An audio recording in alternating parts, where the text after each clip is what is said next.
Hey guys, this is an anti-gravity prototype that I'm working full-time for the last several years.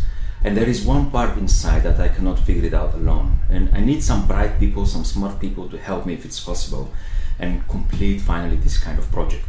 So in order for you to do that, I need to share also the rest of the components and what is the idea, the principle behind this device and how it's supposed to work, right?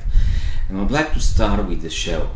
And this is the first component, and it's actually aluminum shell, which is in a sense 430 millimeters in diameter, and then it's 70 millimeters high each on top and the bottom, so it's 140 altogether.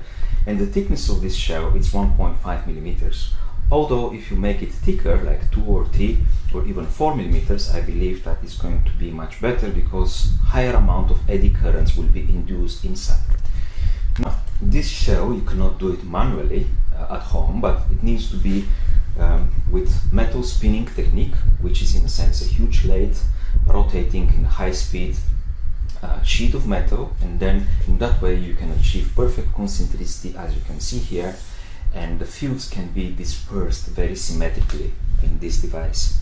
So this is the first component. This is in a sense like a surface tension of the device, and the fields inside can build up and can create some kind of pressure and increase the potential and the kinetic energy.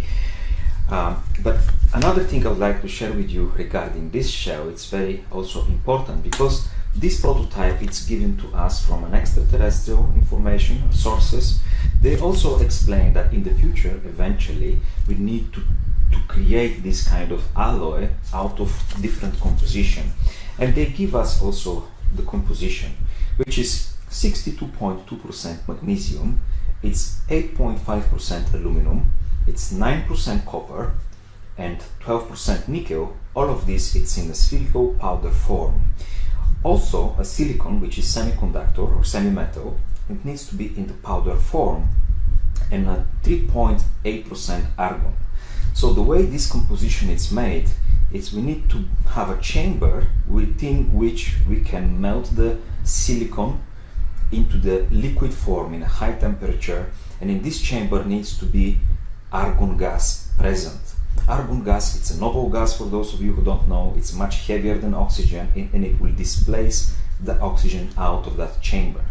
Once the oxygen is displaced, this flammable or hazard metals like magnesium and aluminum cannot ignite inside, and they can fuse within the silicon melted matrix.